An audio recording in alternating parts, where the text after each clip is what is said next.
O que faz com que algumas pessoas tenham tanta dificuldade com dinheiro, enquanto outras tenham tanta facilidade? A visão sistêmica nos oferece um novo olhar sobre questões relativas ao dinheiro e à prosperidade. Aqui consideramos dinheiro como sendo uma energia, e a relação que uma pessoa tem com a riqueza está intimamente ligada à sua relação com a sua família e sua postura perante o mundo. Sendo assim, para buscarmos o entendimento da dificuldade que uma pessoa tem com dinheiro, o caminho é buscarmos compreender quais seus emaranhamentos sistêmicos com relação a esse assunto.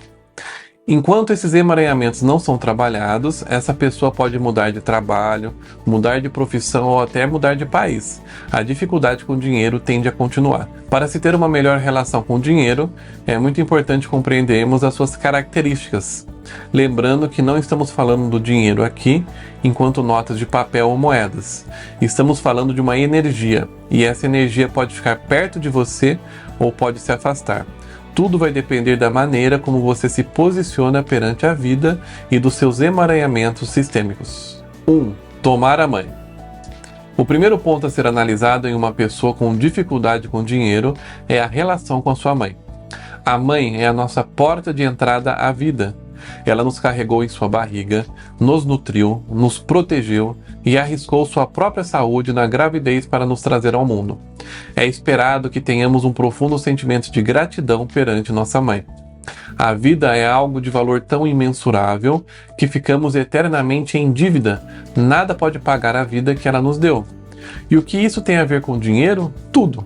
Quando internalizamos esse amor materno e nos deixamos ser tomados por esse imensurável sentimento de gratidão a ela, isso nos move a fazer algo de muito precioso com a nossa vida que foi dada.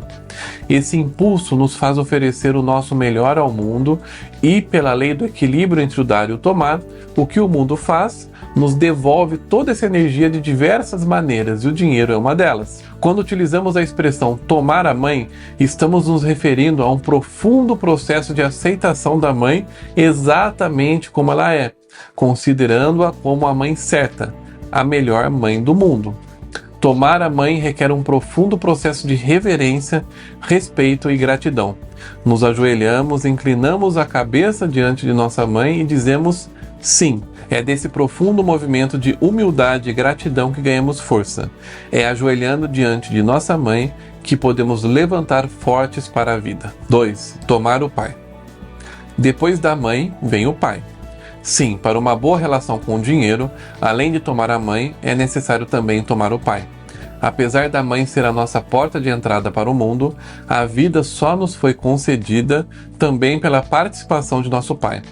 Todos temos uma mãe e um pai, e somente com essa união é que foi possível a nossa vida. Nós somos a união de dois grandes rios, um que vem de nossa mãe, avós maternos e toda a ancestralidade materna, e outro que vem de nosso pai, avós paternos e toda a ancestralidade paterna.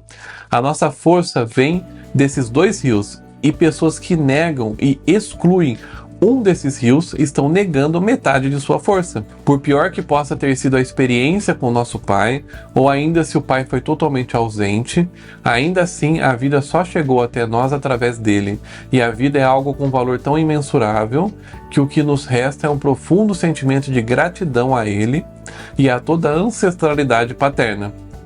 O dinheiro é algo que faz parte da vida adulta, e nós só conseguimos ter uma boa relação com o dinheiro se estivermos em uma posição adulta perante o mundo. E é justamente o pai que oferece essa força capaz de tirar um filho da esfera da mãe e conduzi-lo ao mundo. Além disso, observa-se que a grande maioria dos casos de vícios e compulsões apresenta-se em pessoas que possuem dificuldades com o pai.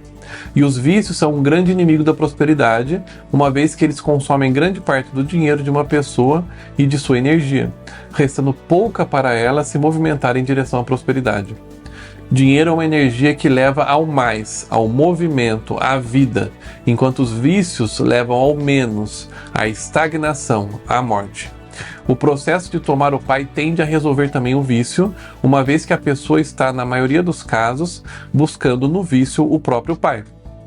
Sem o vício, os caminhos para a prosperidade se abrem. Vocês devem estar se perguntando, como ficam as pessoas que não têm contato ou nem conhecem o pai? Como podem buscar essa força?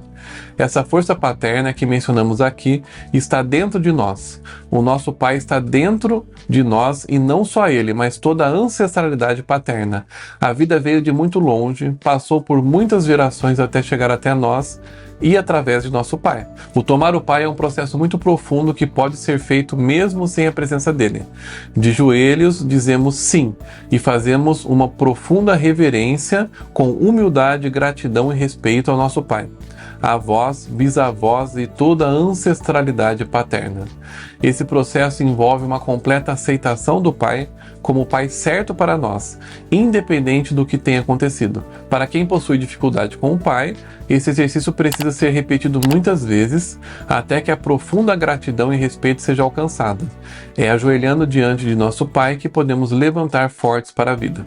3. Crenças limitantes. Após os profundos processos de tomar a mãe e tomar o pai, temos pela frente um complexo desafio: identificar e superar as chamadas crenças limitantes. Elas são ideias que nos são ensinadas desde muito cedo e são passadas de geração em geração. Ou seja, nossos avós ensinaram crenças limitantes para os nossos pais, que nos ensinaram, e se não as desconstruirmos durante a vida, temos a tendência de ensiná-las aos nossos filhos e assim por diante. Essas ideias nos levam a acreditar que dinheiro é algo ruim e ficar rico está associado a desastre na vida. Com isso, criamos com relação ao dinheiro sentimentos negativos como aversão, medo e desprezo. A crença limitante é uma voz interna que fica repetindo uma determinada frase em nossa mente e ela se confunde com o nosso pensamento. Por isso, identificá-la muitas vezes é um trabalho difícil. Funciona mais ou menos assim: quando algum movimento em direção ao sucesso e à prosperidade surge, essa voz interna atua relacionando este caminho a consequências ruins. A pessoa, então, por medo, tende a interromper esse movimento. Para exemplificar, vamos imaginar que uma pessoa chamada Cláudia possua como crença limitante a frase bíblica: é mais fácil um camelo passar pelo buraco de uma agulha do que um rico entrar no reino dos céus. Cláudia recebe uma proposta de emprego para ganhar mais. Ela fica feliz e sente um impulso de se movimentar ao mais, ao novo emprego, à prosperidade. Ao mesmo tempo, a crença limitante é acionada e uma voz surge na mente dela dizendo: como está escrito na Bíblia, os ricos não entram nos céus. Então, se eu aceitar esse emprego, posso ficar rica e ir para o inferno. Com essa crença, inicia-se um conflito interno. De um lado, Cláudia quer a prosperidade e o sucesso. Do outro, ela não quer, pois tem medo de ir para o inferno. Qual o resultado disso? Se Cláudia não perceber essa crença, possivelmente vai buscar defeitos no emprego novo e qualidades em seu emprego atual, de maneira a se convencer que a proposta não é tão boa assim e que o melhor é permanecer no mesmo emprego. Já se Cláudia perceber que existe essa crença, poderá atuar sobre ela e enfrentá-la, caminhando rumo ao novo emprego, ao sucesso e à prosperidade. A grande maioria das pessoas possui crenças limitantes. O grande desafio é descobrir quais atuam em cada um. Para isso, propomos um exercício. Feche os olhos e imagine-se em cenas que remetem a muita riqueza, como uma carteira cheia de dinheiro, ver um saldo bancário com valor alto, dirigir um carro caro, ter uma casa luxuosa com vários empregados, viajar em avião de primeira classe. É comum sentirmos inicialmente um grande prazer nessas cenas, mas você deve buscar os sentimentos negativos que estão por trás dessa alegria. Quais medos surgem quando você entra em contato com essa riqueza? Esse exercício dispara um alarme, ativando as crenças limitantes relacionadas ao dinheiro. Uma outra forma de identificar as crenças limitantes é prestar atenção nas características. Elas são ideias que conduzem a pessoa à estagnação, a evitar o movimento com receio de consequências negativas e até trágicas. Outra característica das crenças limitantes é geralmente estarem relacionadas a frases prontas, como, por exemplo, dinheiro não traz felicidade, ou dinheiro na mão é vendaval. Essas frases estão prontas e armazenadas dentro de nossas mentes, aguardando para virem à tona quando o caminho para o sucesso surgir. Muitas vezes nós até associamos a crença com a pessoa que nos ensinou. No exemplo, Cláudia pode identificar sua crença e lembrar: minha avó sempre falava para mim o versículo bíblico que diz que é mais fácil um camelo passar pelo buraco de uma agulha do que o rico entrar no reino dos céus. E o que fazer após identificar as crenças limitantes que estão atuando? Com a mente adulta, podemos criar frases contrárias racionais que mostrem o quanto essas crenças não fazem o menor sentido. Isso as enfraquecerá. Como no exemplo, podemos pensar na crença: é mais fácil um camelo passar pelo buraco de uma agulha do que um rico entrar no reino dos céus. Dessa maneira, podemos criar frases contrárias a ela como: será mesmo que Deus, em sua infinita bondade, excluiria dos céus alguém só porque essa pessoa foi rica? Existem tantos ricos que ajudam muitos pobres.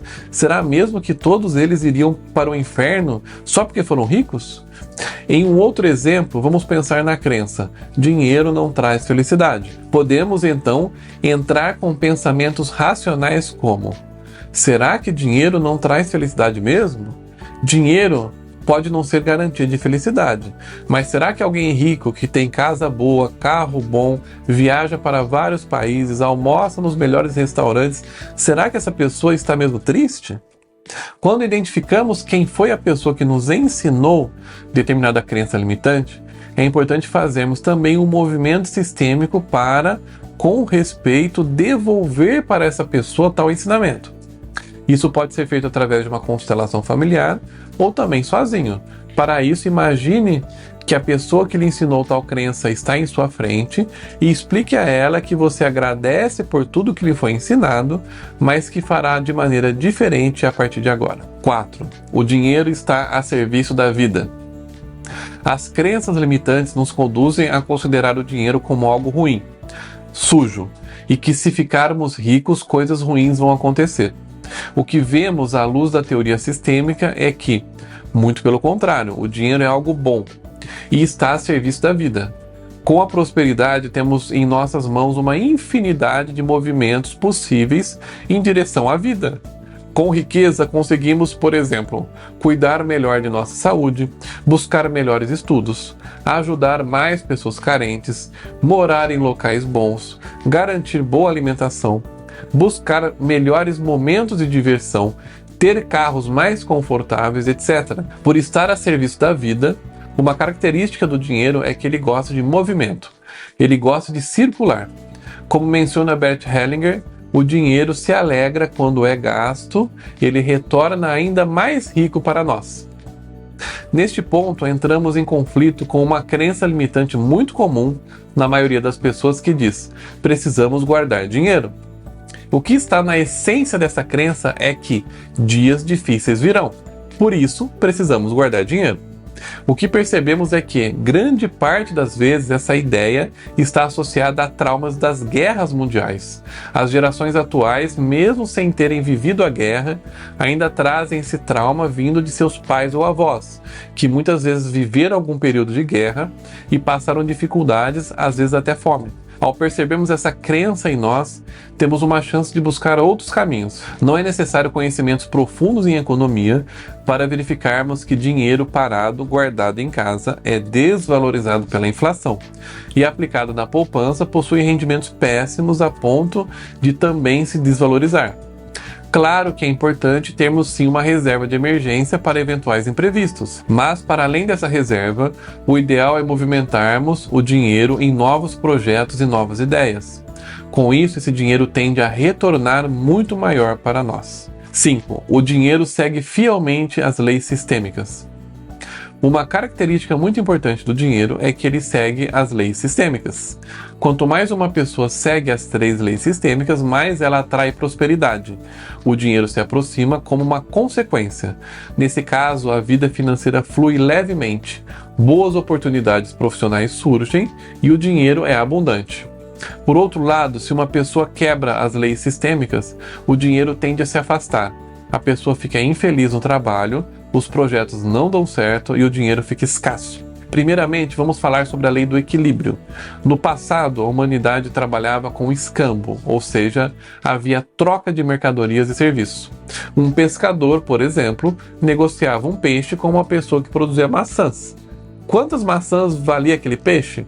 Eles chegavam a um acordo e a troca era feita. O dinheiro chegou para facilitar esse processo, porém a essência continua a mesma. Ao comprar algo, oferecemos um dinheiro em troca dessa mercadoria. Assim como antigamente, o pescador e o produtor de maçãs ficavam satisfeitos quando eles sentiam que a troca foi justa. Hoje em dia, essa essência continua a mesma. Saímos satisfeitos na compra de algo quando sentimos que o preço pago foi justo pelo que foi entregue. Sendo assim, para respeitarmos a lei do equilíbrio, é necessário ficarmos atentos se as duas partes estão saindo satisfeitas com a troca realizada. No caso de você estar oferecendo um produto ou serviço, é importante que o preço definido seja condizente com o que é oferecido, nem menor e nem maior. Se o preço for menor, deixamos o cliente sentindo que deve algo a nós. Se o preço for maior, será muito difícil vender. E quando a venda é feita, saímos da troca nos sentindo devedores em relação ao cliente. Já no caso de você estar comprando um produto ou serviço, é importante pesquisar até encontrar um local em que você sinta que o valor pedido é condizente com o que é oferecido. Ao realizar a compra, não é indicado pedir desconto, pois existe uma grande chance de, ao conceder o desconto, o vendedor não sair da troca satisfeito. Ao receber o produto ou serviço, o pagamento deve ser realizado e devemos evitar ao máximo dívidas, pois as dívidas nos deixam presos. Os próximos dinheiros que recebermos são atraídos primeiramente para pagar as dívidas existentes, só depois eles ficam leves para serem direcionados a novos projetos. Vamos agora comentar a lei sistêmica da hierarquia. O relacionamento com o dinheiro fica leve quando a lei da hierarquia é respeitada. Observamos isso muito claramente em empresas. Quando o fundador morre, se os sucessores respeitarem a importância desse fundador e o honrarem nos próximos passos dados, a empresa tende a prosperar. Pelo outro lado, se os sucessores não respeitarem a importância desse fundador, a tendência é a empresa perder força. Uma outra forma de observarmos a importância da lei da hierarquia é no pagamento de impostos. Muitas pessoas questionam os impostos e o governo, mas o fato é que o governo é muito maior do que as pessoas. Ao viver em uma determinada cidade, concordando ou não, uma pessoa automaticamente está imersa nas leis daquela cidade, estado e país. Ao pagar os impostos corretamente, estamos respeitando a hierarquia e, dessa maneira, caminhamos em direção à prosperidade. Ao deixar de pagar impostos, até podemos ter a ilusão de termos mais dinheiro em um primeiro momento, mas esse dinheiro dos impostos não pagos tende a pesar e é uma questão de tempo até ele buscar formas e maneiras de ir embora. Para finalizar, temos a lei do pertencimento. O dinheiro flui de maneira leve quando a lei do pertencimento é respeitada. Podemos observar isso claramente no caso de heranças. Quando a divisão é realizada de maneira justa e de acordo com as leis do país, aqueles que recebem tendem a prosperar com o dinheiro. Por outro lado, em situações em que injustiças são cometidas, como por exemplo um filho de outro relacionamento que não é incluído na divisão, a tendência é aqueles que receberam tenham problemas com o dinheiro. Nesses casos, a prosperidade não vem e percebemos um movimento do dinheiro ir embora. Por exemplo, em negócios que não dão certo, carros que quebram, propriedades que pegam fogo, etc. 6. Dívidas sistêmicas. Uma outra característica do dinheiro é não admitir injustiças. Quando uma pessoa ganha dinheiro às custas de golpes, corrupção, crimes e situações diversas que causaram sofrimento a outros, isso gera um grande desequilíbrio sistêmico. O que podemos observar é que uma pessoa que teve vantagens e ganhou um dinheiro injustamente acaba vivenciando situações de perdas financeiras significativas, uma forma desse dinheiro retornar ao mundo. Em situações mais sérias, uma dívida inclusive pode passar para gerações seguintes. Nesses casos, a dívida não é mais de uma pessoa, mas sim do sistema, da família. Um exemplo são famílias que em gerações passadas cometeram muitas injustiças a escravos. Pode acontecer de várias gerações seguintes precisarem realizar um movimento compensatório às injustiças cometidas. Nestes casos, podemos ter várias gerações de pessoas da mesma família com dificuldades financeiras. Em situações assim, a constelação familiar oferece um caminho para que uma pessoa nessa situação possa fazer um movimento sistêmico de reconhecimento pela dor que seus ancestrais causaram aos escravos e para que a dívida possa, enfim, ser finalizada. 7. A boa consciência. Um outro fator importante a ser analisado quando uma pessoa tem dificuldade com dinheiro é o quanto a família dessa pessoa também tem dificuldade com dinheiro. Quando nascemos em uma família com dificuldades financeiras, teremos mais uma barreira a ultrapassar em direção à prosperidade, a boa consciência. Podemos definir a boa consciência como um movimento em direção ao pertencimento.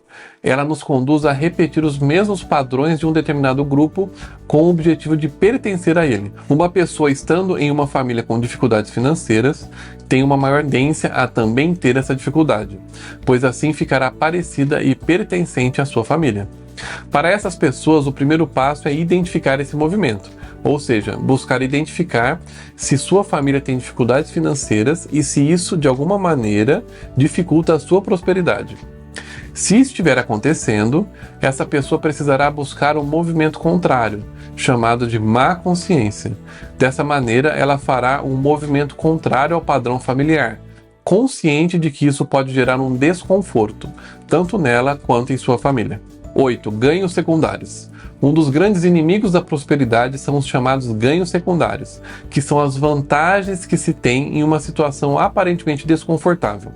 Como exemplo, vamos pensar em uma pessoa que mora com os pais, se formou na faculdade e está com dificuldade em encontrar um emprego e, enquanto ela não encontra um emprego, seus pais pagam suas despesas.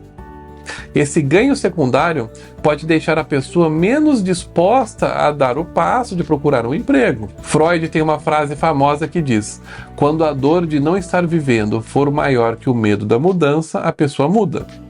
Algumas pessoas não dão grandes passos em direção à prosperidade simplesmente porque estão acomodadas na situação atual. A prosperidade exige um preço a ser pago. É necessário um movimento que tira a pessoa de sua zona de conforto e requer investimento de tempo, estudos, dedicação e foco nos objetivos. É necessário que a pessoa tome uma decisão de direcionar a vida para o mais, para o movimento, para a abundância. Pessoas que estão acomodadas não estão preparadas para a chegada da prosperidade. 9. Propósito de vida. A prosperidade e o dinheiro chegam em abundância para as pessoas que estão alinhadas com seu propósito de vida. O propósito é a direção da vida de uma pessoa. Para descobrir seu propósito, a pessoa deve buscar atividades que ela faça e que lhe gerem prazer, satisfação, empolgação. Nem sempre é simples. Muitas pessoas passam por várias profissões nessa busca e nem todos conseguem.